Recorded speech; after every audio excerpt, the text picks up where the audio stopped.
नमस्कार, आप देख रहे हैं के न्यूज नेशनल और मैं हूं आपके साथ में शोभित पाठक। तो रुक करते हैं महत्वपूर्ण सुर्खियों पर। श्रीलंका के राष्ट्रपति गोटबाया राजपक्षे ने आपातकाल हटाया, दर्जनों सांसद और मंत्री दे चुके हैं इस्तीफा। संघाई में कोरोना से हालात बेकाबू, तैनात की गई सेना, 2.6 करोड़ लोगों का होगा कोविड टेस्ट। महंगाई का डबल अटैक, आज फिर बढ़े पेट्रोल डीजल के दाम, सीएनजी भी हुई महंगी।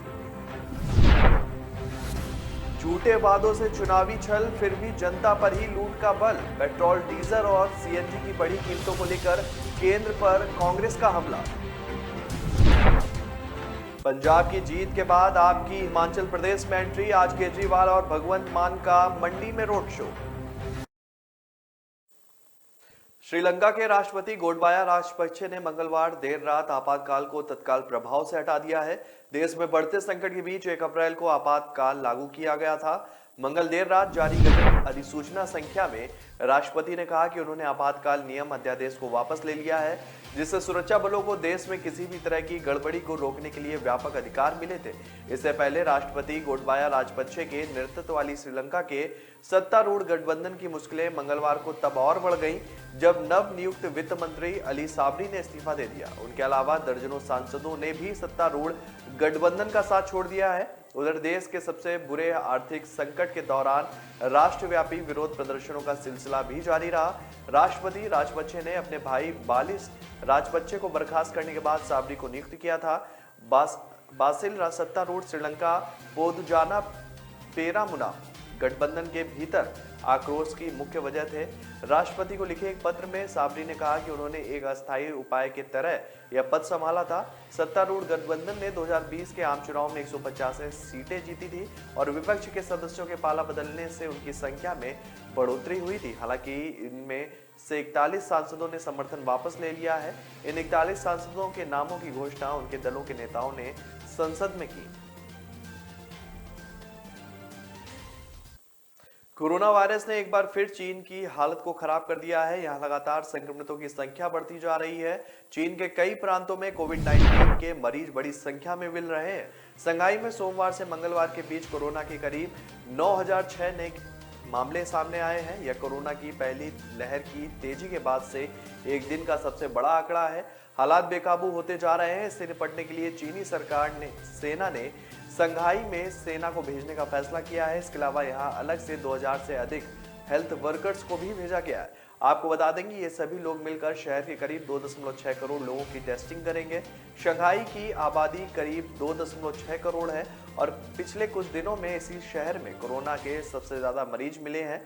स्थिति को नियंत्रित करने के लिए सरकार ने यहाँ 2 चरणों में लॉकडाउन भी लगा दिया है, लेकिन फिर भी मरीजों की संख्या लगातार बढ़ रही है। मीडिया रिपोर्ट्स की माने तो संघाई में रोजाना जितने कोविड पॉजिटिव मिल रहे हैं वो चीन में 2019 के अंत में कोरोना के पहले चरण की तेजी के दौरान मिले मरीजों के बाद सबसे ज्यादा है। संघाई में स्थिति का अंदाजा इसी बात से लगाया जा सकता है कि यहाँ के सभी हॉस्पिटल फुल हो चले हैं और किसी भी अस्पताल में संक्रमित मरीजों को एडमिट करने की जगह तक नहीं है।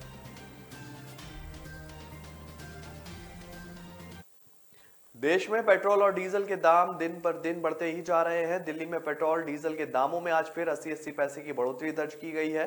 4 महीने से ज्यादा के अंतराल के बाद 22 मार्च यानी कि मंगलवार को पहली बार इनकी कीमतों में बदलाव किया गया था, जिसके बाद पिछले 16 दिनों के अंदर 14वीं बार ईंधन महंगा हुआ है और तब से अब तक पेट्रोल डीजल 10 रुपए से ज्यादा महंगा हो चुका है। वहीं आज एक बार फिर सीएनजी के दामों में भी 2.5 रुपए की बढ़ोतरी की गई है। मुंबई में पेट्रोल की कीमतों में 84 पैसे और डीजल की कीमतों में 85 पैसे की बढ़ोतरी हुई है। इसके बाद मुंबई में 1 लीटर पेट्रोल की कीमत 102 रुपए 51 पैसे और 1 लीटर डीजल की कीमत 104 रुपए 77 पैसे हो गई है। गौरतलब है कि नवंबर की शुरुआत से मंगलवार तक ईंधन की कीमतें स्थिर रही थी। उस दौरान केंद्र ने पेट्रोल और डीजल पर उत्पाद शुल्क में क्रमशः 5 रुपए और 10 रुपए प्रति लीटर की कमी की थी। ओएमसी विभिन्न कारकों के आधार पर परिवहन ईंधन लागत में बदलाव करती है। आखिरी कीमत में उत्पाद शुल्क, मूल्य वृद्धि कर और डीजल का कमीशन भी जो है इसमें जाता है। देश में बढ़ रही महंगाई पर एक तरफ जहां जनता काफी नाखुश है, वहीं विपक्ष भी लगातार मोदी सरकार को घेरती नजर आ रही है। हाल ही में पेट्रोल डीजल के दामों में कांग्रेस ने बीजेपी पर जमकर निशाना साधा है। कांग्रेस ने बीजेपी पर आरोप लगाया है कि पार्टी ने चुनावी जीत को लूट का लाइसेंस बना लिया है। कांग्रेस महासचिव रणदीप सुरजेवाला ने अपने एक ट्वीट में बीजेपी पर निशाना साधते हुए कहा कि इवेंट वाली सुबह भी महंगाई का डेंट। आज फिर से पेट्रोल और डीजल की कीमतों में 80 पैसे प्रति लीटर की बढ़ोतरी हुई है। उन्होंने कहा कि पिछले 16 दिनों में पेट्रोल डीजल में 10 रुपए की बढ़त हुई है। सुरजेवाला ने बीजेपी पर तंज कसते हुए झूठे वादे करने का आरोप लगाते हुए कहा कि झूठे वादे से चुनावी छल, फिर जनता पर ही लूट का बल। आपको बता दें कि बीजेपी सरकार पर दबाव बनाने के लिए कांग्रेस महंगाई मुक्त भारत अभियान चला रही है और 31 अप्रैल को राहुल गांधी के नेतृत्व में पार्टी के सांसदों ने संसद भवन के बाहर धरना दिया था। सोमवार को लोकसभा में महंगाई पर चर्चा होगी, जिस दौरान राहुल गांधी एक बार फिर मोर्चा खोलेंगे।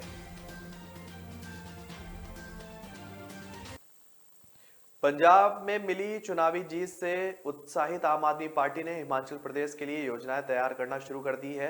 पार्टी ने अपना ध्यान चुनावी राज्य में लगा दिया है। इस बीच आपने अपने चुनाव प्रचार के लिए मौजूदा मुख्यमंत्री जयराम ठाकुर के गृह क्षेत्र मंडी को चुना है, जहां पार्टी के राष्ट्रीय संयोजक और दिल्ली के सीएम अरविंद केजरीवाल और पंजाब के सीएम भगवंत मान आज रोड शो करेंगे। आपको बता दें कि हिमाचल विधानसभा चुनाव से पहले यह पार्टी का पहला बड़ा आयोजन होगा और यह पहाड़ी राज्य में जनता के मूड को भी दिखाएगा। हिमाचल में इस साल के अंत में गुजरात के साथ चुनाव होने हैं। वहीं आपने शिमला नगर निगम चुनाव लड़ने की भी घोषणा की है, जिसके लिए कार्यक्रम बहुत जल्द होने की उम्मीद है। जानकारी के मुताबिक पिछले महीने पार्टी ने संगठन का विस्तार करने और हिमाचल में चुनावी रणनीति तैयार करने के लिए 8 सदस्यीय टीम नियुक्त की थी। दिल्ली के स्वास्थ्य मंत्री सत्येंद्र जैन को चुनाव प्रभारी बनाया गया है। आपकी पंजाब में हुई जीत के बाद से वे कई बार राज्य का दौरा कर चुके हैं। वहीं दुर्गेश पाठक को प्रदेश प्रभारी, रत्नेश गुप्ता को डिप्टी बनाया गया है। धर्मशाला के हालिया दौरे के दौरान प्रभारी सत्येंद्र जैन ने कहा था कि उन्होंने 3 कारणों से मंडी को रोड शो के लिए चुना है। उन्होंने बताया कि सबसे पहले यह केंद्र में स्थित है, दूसरा यह राज्य की राजनीति का केंद्र है और तीसरा हम चुनौती लेना पसंद करते हैं और सीएम जयराम ठाकुर का गृह क्षेत्र होने के नाते यह एक चुनौती भी है। तो ब्रेक पर जाने से पहले रुक करते हैं महत्वपूर्ण सुर्खियों पर।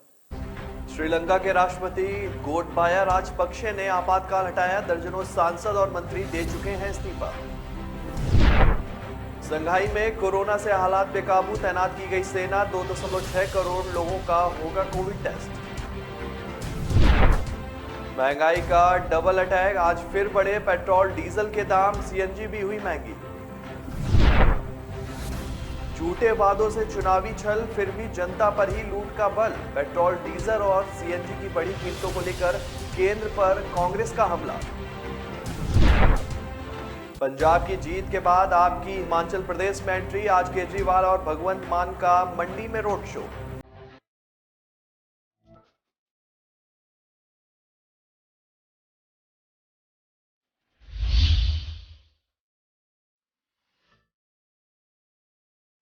न ऐश का न द्वेष का, यह दंगल है देश का। सुलगती समस्याओं के जुलसते सवालों का होगा दंगल देश का। प्रशासन के प्रश्नों को लेकर होगा दंगल देश का। शिक्षा, स्वास्थ्य, समाज, कानून और व्यवस्था के आज क्या है हालात। सोमवार से शुक्रवार रोज रात 8 बजे जलपा क्षत्रिय के साथ दंगल देश का।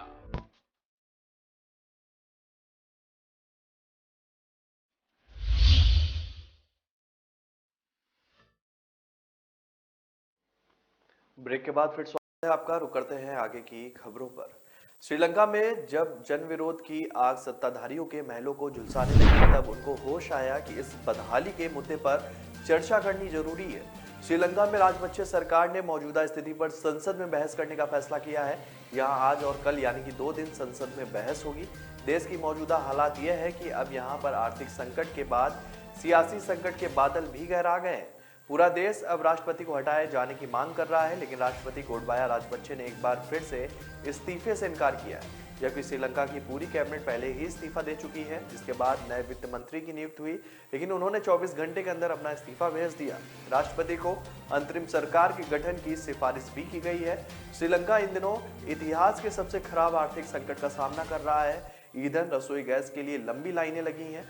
जरूरी सामान भी किल्लतों के बाद मिल पा रहा है। श्रीलंका की सरकार ने तंगी के मुद्दे पर अब जाकर एक ऐसा फैसला लिया है जो कि उसे बहुत पहले ही लेना चाहिए था। इस बीच भारत अपने वादे के मुताबिक श्रीलंका की मदद कर रहा है।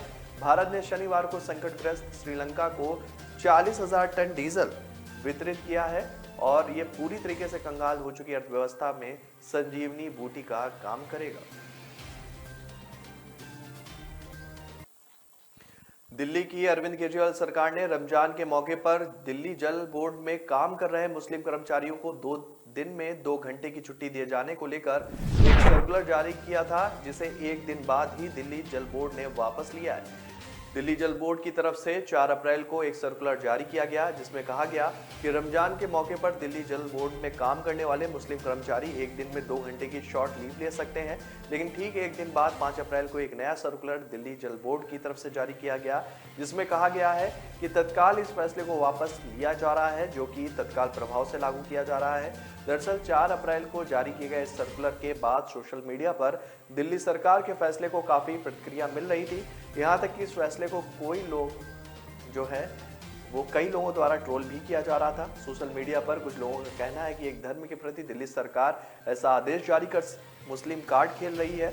वहीं कुछ लोगों ने कहा कि मौजूदा समय में केवल रमजान ही नहीं है, नवरात्रि भी चल रही है। ऐसे में केवल एक वर्ग के लिए इस तरीके का सर्कुलर जारी कर दिल्ली सरकार धर्म को लेकर राजनीति कर रही है। इस तरीके की अलग अलग प्रतिक्रिया मिलने के बाद ठीक एक दिन बाद दिल्ली सरकार के दिल्ली जल बोर्ड विभाग ने इस फैसले को वापस लिया है। दिल्ली जल बोर्ड के असिस्टेंट कमिश्नर वीरेंद्र सिंह की ओर से यह सर्कुलर जारी किया गया है, जिसमें उन्होंने बताया कि 4 अप्रैल को जारी किए गए रमजान के मौके पर मुस्लिम कर्मचारियों को दिन में शॉर्ट लीव यानी कि 2 घंटे की छुट्टी वाले फैसले को तत्काल प्रभाव से वापस लिया जाता है। गोरखपुर के गोरखनाथ मंदिर की सुरक्षा में तैनात सिपाहियों पर चाकू से हमला करने के आरोपी अहमद मुर्तजा अब्बासी के घर से पुलिस को नए सबूत हाथ लगे हैं, जिसके आधार पर वह किसी बड़ी वारदात को अंजाम दे सकता था।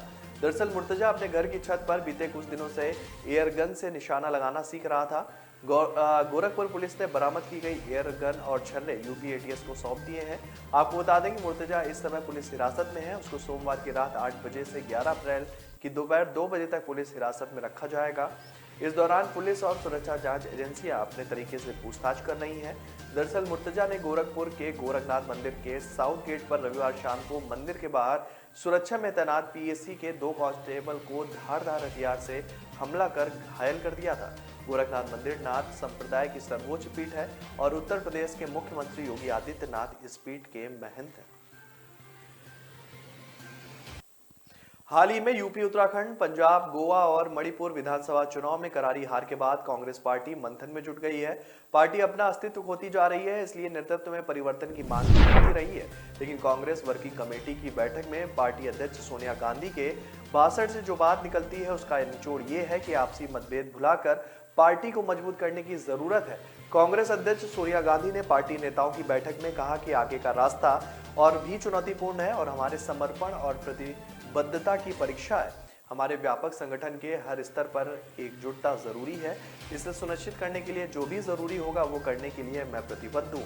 हमारा फिर से मजबूत होना सिर्फ हमारे लिए ही महत्वपूर्ण नहीं है, बल्कि हमारे लोकतंत्र और समाज के लिए भी जरूरी है। 1 साल के भीतर अब कर्नाटक, गुजरात, हिमाचल प्रदेश में विधानसभा चुनाव होने हैं।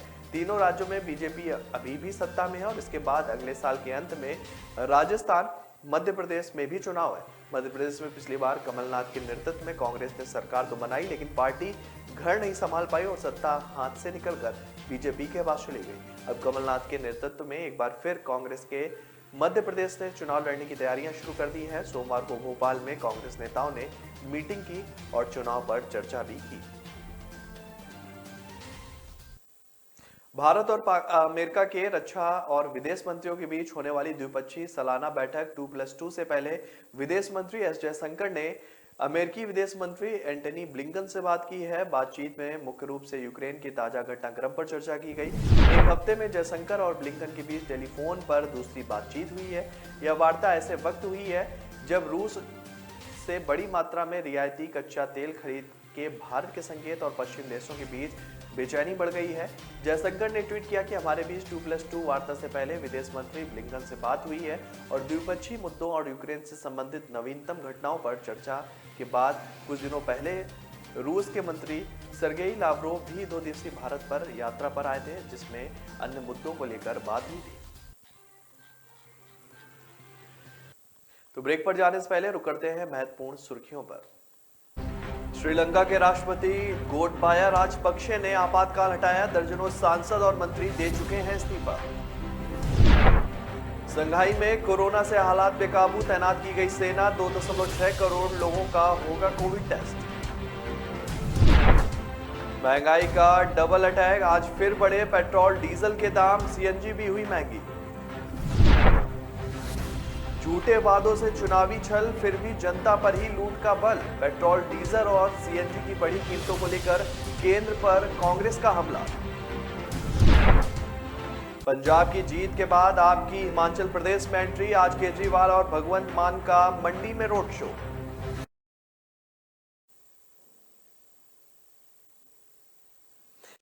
न ऐश का न द्वेष का, यह दंगल है देश का। सुलगती समस्याओं के जुलसते सवालों का होगा दंगल देश का। प्रशासन के प्रश्नों को लेकर होगा दंगल देश का। शिक्षा, स्वास्थ्य, समाज, कानून और व्यवस्था के आज क्या है हालात। सोमवार से शुक्रवार रोज रात 8 बजे जलपा क्षत्रिय के साथ दंगल देश का।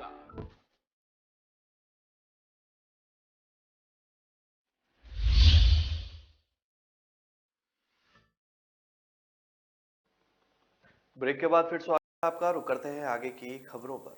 मुंबई में कोरोना के कम होते हुए मामलों के बीच ऐसी अटकलें लगाई जा रही थी कि बीएमसी शहर में बने कुल 9 में 6 जम्बो कोविड सेंटर को बंद करने का विचार कर रही है। लेकिन जिस तरह से एक बार फिर चीन में कोरोना ने रफ्तार पकड़ी है और आईआईटी कानपुर की कोरोना की चौथी लहर की दस्तक के बाद बीएमसी सतर्क हो गई है।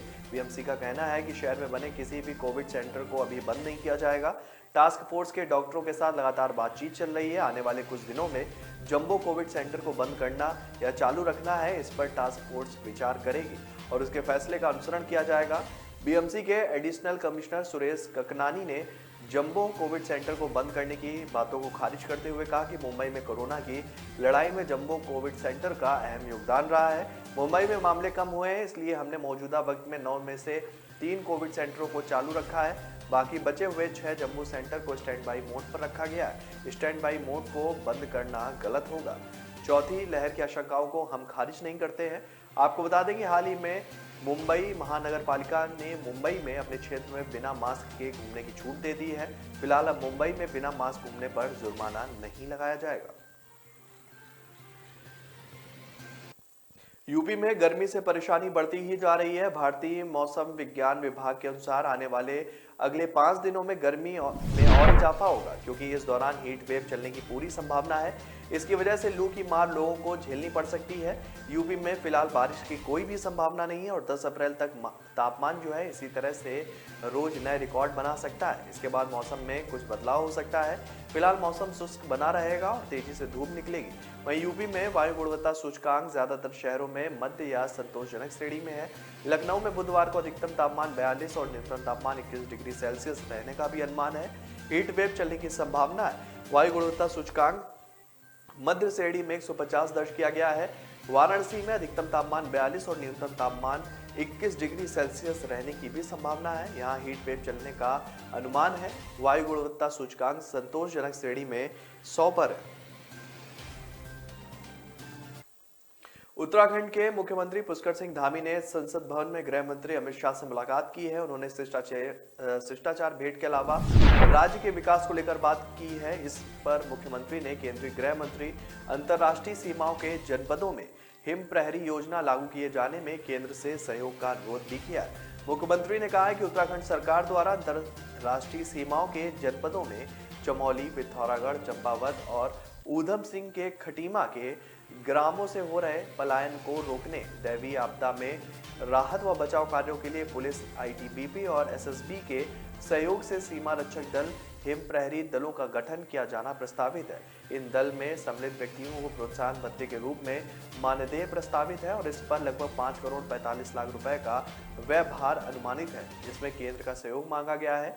मुख्यमंत्री ने राज्य पुलिस की ओर से अधिक प्रभावी और आधुनिक बनाए जाने के लिए राज्य पुलिस बल द्वारा आधुनिकरण योजना में हर साल 20 से 25 करोड़ रुपए का बजट स्वीकृत किए जाने का आग्रह भी किया है। वहीं अपराध से पीड़ित महिलाओं के राहत और पुनर्वास के लिए निर्भया फंड बहुत महत्वपूर्ण है। राज्य सरकार द्वारा निर्भया फंड के लिए केंद्र से 25 करोड़ रुपए का प्रस्ताव प्रेषित किया गया है। मुख्यमंत्री ने उक्त प्रस्ताव को जल्द स्वीकृत किए जाने का भी अनुरोध किया है। कर्नाटक हिजाब मामले पर वैश्विक आतंकवादी समूह अल कायदा ने सरगना अयमान अल जवाहिरी ने एक वीडियो जारी कर फिर से आग उगली है। अल कायदा के अधिकारी शराब मीडिया द्वारा जारी खुफिया समूह द्वारा सत्यापित 9 मिनट के इस वीडियो में जवाहिरी ने कर्नाटक स्थित कॉलेज की छात्रा मुस्कान खान की प्रशंसा की है। बता दें कि मुस्कान खान वह छात्रा है जिसने कर्नाटक में जय श्री राम के नारे लगाती भीड़ के सामने अल्लाहू अकबर के नारे लगाए थे। जवाहिरी ने वीडियो में मुस्कान खान को अपनी बहन बताया है और उसकी तारीफ में एक कविता भी पढ़ी है। जवाहिरी ने भारत में मुसलमानों के दमन का आरोप लगाते हुए मुस्लिमों को खिलाफ आवाज उठाने के लिए भी उस्काया है। जवाहिरी के इस वीडियो के साथ एक पोस्ट भी जारी किया गया है जिसमें मुस्कान के लिए लिखा है कि भारत की महान महिला। वीडियो में जवाहिरी मुस्कान के लिए लिखी एक कविता भी पढ़ता हुआ नजर आ रहा है। भारतीय किसान यूनियन और पंजाब खेत मजदूर यूनियन के नेताओं ने मंगलवार को मुख्यमंत्री भगवंत मान से उनके आवास पर मुलाकात की है। इस बैठक में दोनों यूनियन ने मुख्तसर साहिब में कपास की कुल फसल का नुकसान 50% मानते हुए मुआवजा देने और उसका 10% मुआवजा मजदूरों को देने की मांग की है। वहीं कपास चुनने वाले मजदूरों की शिनाख्त करने के लिए गांव में साधारण सभाएं करने, लंबी में लाठीचार्ज कराने और डीसी मुख्तसर और डीएसपी मलोट के खिलाफ कार्रवाई करने और मजदूर व किसानों के खिलाफ दर्ज केस वापस लेने की मांग रखी गई है। भाकियू एकता उग्राहा के महासचिव सुखदेव सिंह कोकरीकला और पंजाब खेत मजदूर यूनियन के महासचिव लक्ष्मण सिंह सेबेवाला ने बैठक के बाद जारी प्रेस बयान में दावा किया कि मुख्यमंत्री ने उनकी मांगों को मान लिया है, जिसके चलते मुख्तसर में डीसी दफ्तर के बाहर जारी धरना खत्म कर दिया गया। दोनों नेताओं के बाद मुख्यमंत्री के साथ बैठक के दौरान जानकारी दी है कि मुख्तसर के तत्कालीन डीसी ने जानबूझकर गुलाबी सूंडी से कपास को हुए नुकसान की सही गिरदावरी नहीं करवाई और कपास चुनने वाले मजदूरों की शिनाख्त का काम भी नहीं करवाया, जिसकी वजह से स्थिति असहज हो गई।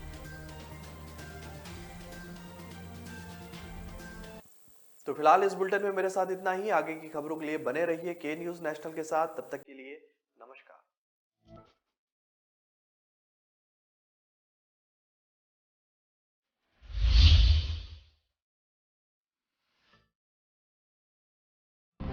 श्रीलंका के राष्ट्रपति गोटबाया राजपक्षे ने आपातकाल हटाया। दर्जनों सांसद और मंत्री दे चुके हैं इस्तीफा।